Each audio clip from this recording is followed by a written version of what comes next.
This is Rob Lewis for Jross-tv. What's up, y'all? This your boy Jross hanging in the catacombs of Scott Trade Centers with my boy Rob Lewis, y'all, the MD for New Kids on the Block, and just ripped it, y'all. But man, Rob, I couldn't figure something out, man.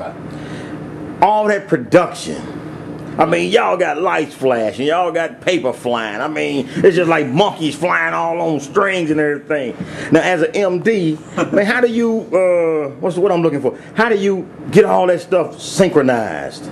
Man, it's months and months of preparation. You know what I'm saying? We started working on this tour back in February.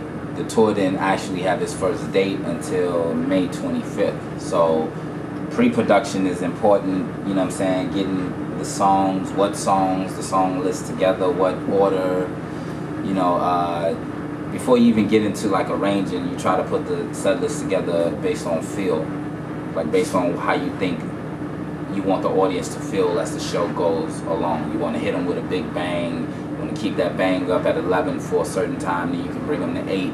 And then you could probably bring them down to some ballads at a certain point, but after ballads you got to bring them back up. You know what I'm saying? That could take weeks to just get the set list together. Yeah, everybody agree on what songs they're gonna do. You know, what song? I mean, they got colossal hits. I mean, we could have played another hour worth of songs. You know, so when you're dealing with artists that got hit records, the first tedious job is deciding which records are the priority and which ones are the most important to put in the show. Once you figure that part out, then it's about arrangement. It's about how much of this song, how much of that song. Is this song compatible with this one? Can these two go together?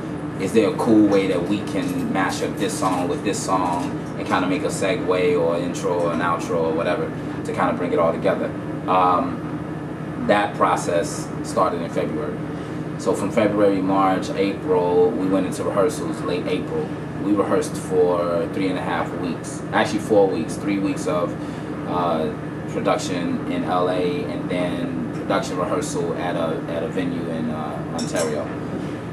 That's where lights come in, that's where pyro comes in, that's where sound design comes in, that's where, like, you know, every big aspect of the tour comes in, like the last week of rehearsals, and staging is built, and there's a lot of things that happen, and that could take a week to 2 weeks of rehearsal. Yeah, but what if, like, now you got all that? You got your lights set up when to come on. You got to know when the monkey's gonna come out and all that. You with these monkeys? You know what I mean? I mean, it's just so much going on. I can't think of that. So now, what if, like, somebody come in and say, well, let's change or something.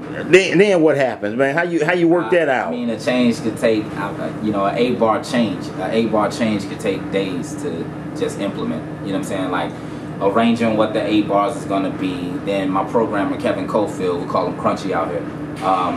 Crunchy then take the Pro Tools. He has to edit it.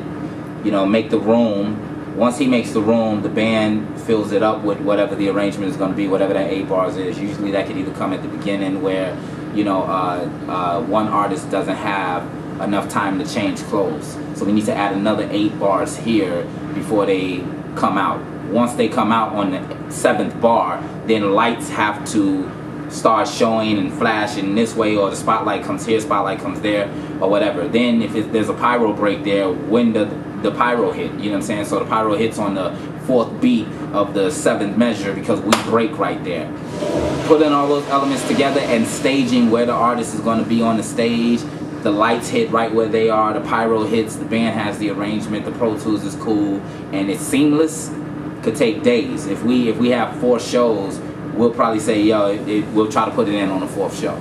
We'll rehearse it in sound check. Sometimes we only have a half an hour for sound check, so we chiseling away at the new idea, and it's just 8 bars. We'll rehearse it Wednesday, rehearse it Thursday, Friday we got off, Saturday we'll rehearse it again, everybody's involved, Sunday we put it in the show.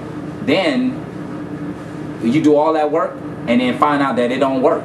The idea ain't even hot. The audience didn't respond to it, you know what I'm saying? It was arbitrary, it didn't even need to happen. And then you gotta take all that out. Then you take it out and go back to what it was. Or you try something different and make another change and then take another such and such. Oh, to man. make it happen. Yeah. Hey, y'all, that's Rob Lewis. Once again, we in St. Louis, MDing for New Kids on the Blocks, y'all. And hey, Rob, I just like to ask you, man. Now you've been in the game a while. You've been at the top of the game a long time. You still love it?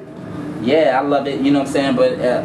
But transition is important in every aspect of your career. You know what I'm saying? Like making the transition from doing what you love to do. You know what I'm saying? Just doing different things. You know, like for me, I'm a writer and I'm a producer, so I got my album coming out. You know, and it ain't even like I'm trying to be no singer or artist or whatever. It's just a different aspect. It's just you have to grow and do other things. I'm looking to do television. I'm looking to do my own artistry, my own music, as well as continue to do what we do out here. You know, but transition is important. You know, so yeah, 15 years of touring and everything. Yeah, you get tired of it. You know what I'm saying? I mean, it's a blessing.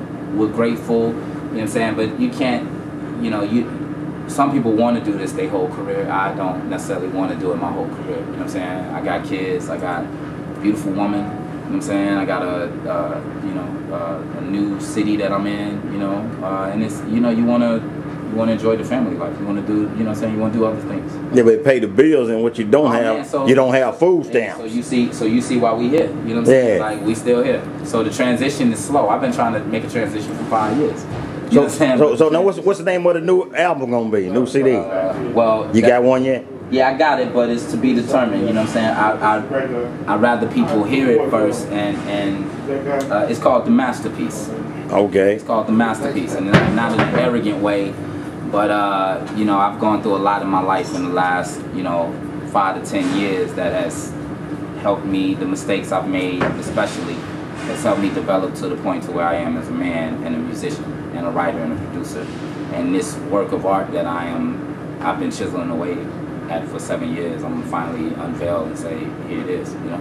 All right, well, what can people find you at? So when it drop, everybody know where to go purchase it. Facebook.com/Rob Lewis Music, and then you can catch me on Twitter. I am Rob Lewis. All right, y'all, that's Rob in St. Louis, your boy Jross, 10 million strong. I can't believe I sat through a 3-hour concert, y'all. But I'm tired here, man. We tired. We tired. All right, y'all, we gone. Peace. Word up.